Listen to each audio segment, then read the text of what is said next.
आज दुध भोलि मिसाउनु न स्वाई स्वाई गरे नि त स्वाई स्वाई जिमै गरे हुन्छ आइए पाडा तान्यो भने आग्नु भुलाउँछ पाडाको आदत पनि तान्यो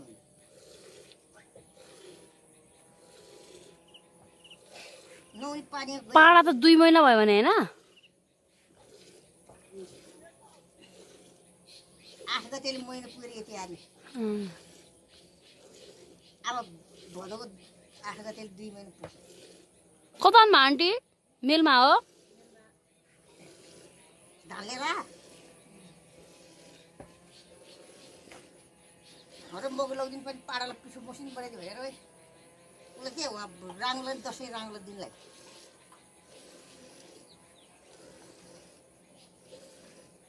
यो पाडा कति वर्ष कति महिनापछि बेच्ने बेला हुन्छ आमा खाने बेला हुन्छ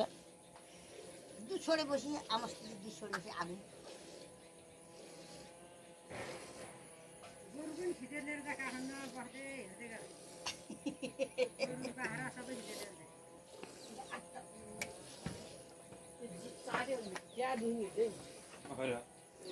भैँसी त क्या मोटो देखाएको थिएँ त मैले त भयो